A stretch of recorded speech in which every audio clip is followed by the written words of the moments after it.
നമസ്കാരം, ദീർഘത്തിലേക്ക് സ്വാഗതം. റഷ്യൻ അതിർത്തിക്കുള്ളിൽ നടന്ന മാരകമായ ഡ്രോൺ ആക്രമണത്തെക്കുറിച്ചും സൗദി അറേബ്യയിലെ വിദേശ നിക്ഷേപത്തിലുണ്ടായ വർധനവിനെക്കുറിച്ചും ഇന്നത്തെ വാർത്തകളിൽ നമ്മൾ പരിശോധിക്കുന്നു. കൂടാതെ നമ്മുടെ സമുദ്രങ്ങളെയും ജനജീവിതത്തെയും ബാധിക്കുന്ന ആഗോള കാലാവസ്ഥാ വ്യതിയാനങ്ങളെക്കുറിച്ചുള്ള അടിയന്തര വിവരങ്ങളും നിങ്ങളിലേക്ക് എത്തിക്കുന്നു. റഷ്യയിൽ നിന്നുള്ള ഏറ്റവും പുതിയ വാർത്തകളോടെ നമുക്ക് തുടങ്ങാം. റഷ്യൻ അതിർത്തിക്കുള്ളിൽ ഉക്രൈൻ നടത്തിയ വൻ ഡ്രോൺ ആക്രമണത്തിൽ കുറഞ്ഞത് 13 പേർ കൊല്ലപ്പെട്ടു. BBC റിപ്പോർട്ട് പ്രകാരം ആക്രമണത്തിൽ 75 പേർക്ക് പരിക്കേൽക്കുകയും ചെയ്തു. മോസ്കോയുടെ സമ്പൂർണ്ണ അധിനിവേശം ആരംഭിച്ചതിനുശേഷം കീവ് നടത്തിയ ഏറ്റവും മാരകമായ ഡ്രോൺ ഓപ്പറേഷനുകളിൽ ഒന്നാണിത്. മുൻനിരയ്ക്ക് വളരെ അകലെ സ്ഥിതി ചെയ്യുന്ന അടിസ്ഥാന സൗകര്യങ്ങളെയാണ് ആക്രമണം ലക്ഷ്യമിട്ടതെന്ന് റഷ്യൻ അധികൃതർ അറിയിച്ചു. ഇത് വലിയ നാശനഷ്ടങ്ങൾക്കും ആളപായത്തിനും കാരണമായി. ഈ പ്രത്യേക ഓപ്പറേഷനെക്കുറിച്ച് ഉക്രൈനിയൻ സൈന്യം ഔദ്യോഗിക പ്രസ്താവനയൊന്നും നടത്തിയിട്ടില്ലെങ്കിലും ദീർഘദൂര ഡ്രോണുകളുടെ ഉപയോഗത്തിൽ വലിയൊരു വർധനവാണ് ഈ സംഭവം സൂചിപ്പിക്കുന്നത്. ഇരുപക്ഷത്തും വ്യോമാക്രമണങ്ങൾ ശക്തമാകുന്നതിനിടെയാണ് ഈ ആക്രമണം നടന്നിരിക്കുന്നത്. യുദ്ധത്തിൽ ഡ്രോൺ ആക്രമണങ്ങൾ നിർണായകമായി മാറിക്കൊണ്ടിരിക്കുകയാണെന്ന് അന്താരാഷ്ട്ര നിരീക്ഷകർ വിലയിരുത്തുന്നു. ആക്രമണം നടന്ന സ്ഥലത്ത് രക്ഷാപ്രവർത്തനങ്ങൾ തുടരുകയാണ്. തകർന്നടിഞ്ഞ കെട്ടിടങ്ങൾ നീക്കം ചെയ്യാനും പരിക്കേറ്റവർക്ക് അടിയന്തര ചികിത്സ ലഭ്യമാക്കാനും ശ്രമങ്ങൾ നടക്കുന്നു. കൂടുതൽ വിവരങ്ങൾക്കായി ദൃഢമായി തുടരുക. സൗദി സമ്പദ്വ്യവസ്ഥയിലെ വിദേശ നേരിട്ടുള്ള നിക്ഷേപം 12% വർദ്ധിച്ച് 2026 ആദ്യ പാദത്തിന്റെ അവസാനത്തോടെ ഏകദേശം 1.123 ട്രില്യൺ സൗദി റിയാലിലെത്തിയിരിക്കുന്നു. സൗദി സെൻട്രൽ ബാങ്ക് പുറത്തുവിട്ട കണക്കുകൾ പ്രകാരം സൗദി ഗസറ്റാണ് ഇക്കാര്യം റിപ്പോർട്ട് ചെയ്തത്.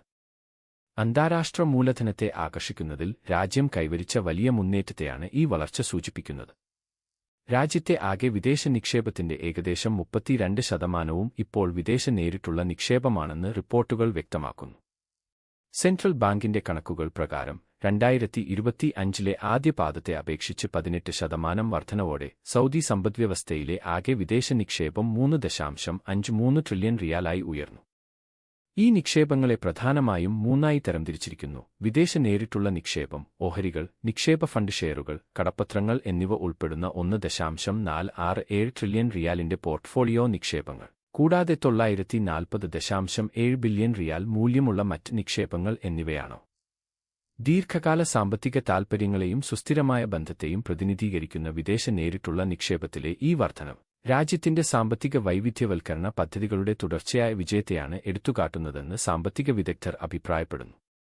ദീർഘകാല സാമ്പത്തിക വികസന തന്ത്രങ്ങൾ രാജ്യം നടപ്പിലാക്കുമ്പോൾ നിക്ഷേപകരുടെ ആത്മവിശ്വാസം വർദ്ധിച്ചുവരുന്ന പ്രവണതയാണ് ഈ കണക്കുകൾ വ്യക്തമാക്കുന്നത്. വേണ്ടി ഒമാൻ തീരദേശത്തിലൂടെ സഞ്ചരിക്കുകയായിരുന്ന വാണിജ്യ കപ്പലിൽ നിന്ന് ഇന്ത്യൻ പൗരനെ റോയൽ എയർഫോഴ്സ് ഓഫ് ഒമാൻ അടിയന്തരമായി ആശുപത്രിയിൽ എത്തിച്ചു. കപ്പലിൽ വെച്ച് ഉണ്ടായ ഗുരുതരമായ ആരോഗ്യപ്രശ്നത്തെ തുടർന്ന് ലഭിച്ച അടിയന്തര സന്ദേശത്തെ തുടർന്നാണ് രക്ഷാപ്രവർത്തനം ആരംഭിച്ചതെന്ന് ടൈംസ് ഓഫ് ഒമാൻ റിപ്പോർട്ട് ചെയ്യുന്നു. ഉടൻ തന്നെ പ്രത്യേക തിരച്ചിൽ രക്ഷാപ്രവർത്തന ഹെലികോപ്റ്റർ കപ്പലിലേക്ക് അയക്കുകയും മെഡിക്കൽ സംഘം പ്രാഥമിക ചികിത്സ നൽകി രോഗിയെ സുരക്ഷിതമായി സലാലയിലെ സുൽത്താൻ ഖാബൂസ് ആശുപത്രിയിലേക്ക് മാറ്റുകയും ചെയ്തു.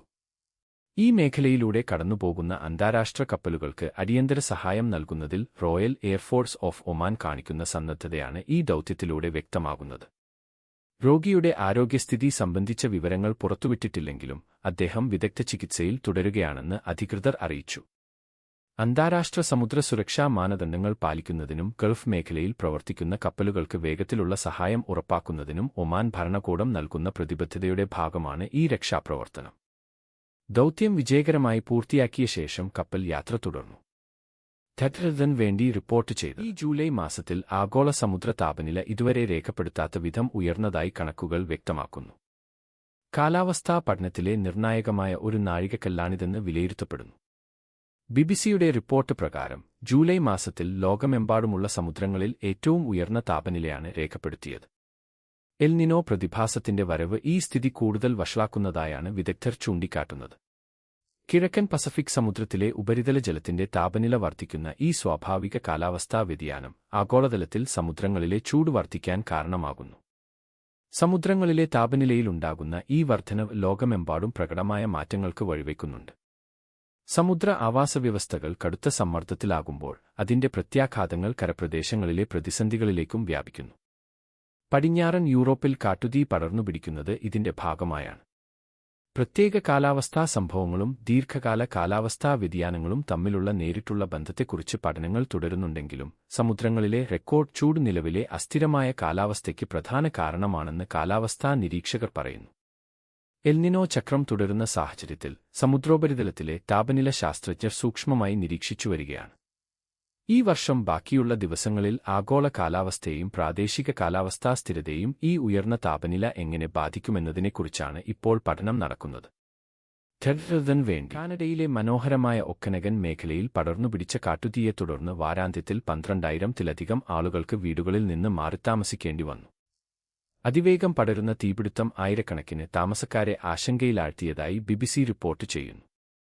തങ്ങളുടെ വീടുകൾ സുരക്ഷിതമാണോ അതോ അഗ്നിക്കിരയായോ എന്നറിയാതെ പലരും ആശങ്കയിലാണ്. ചിലയിടങ്ങളിൽ തീ പൂർണ്ണമായ നാശനഷ്ടങ്ങൾ വരുത്തിയതായി അധികൃതർ വ്യക്തമാക്കി. ബ്രിട്ടീഷ് കൊളംബിയ പ്രവിശ്യയിലുടനീളം വലിയ തോതിലുള്ള ഒഴിപ്പിക്കലിന് ഇത് കാരണമായി. പ്രാദേശിക അടിയന്തര സേവനങ്ങളെപ്പോലും മറികടക്കുന്ന തരത്തിലാണ് തീ പടരുന്നത്.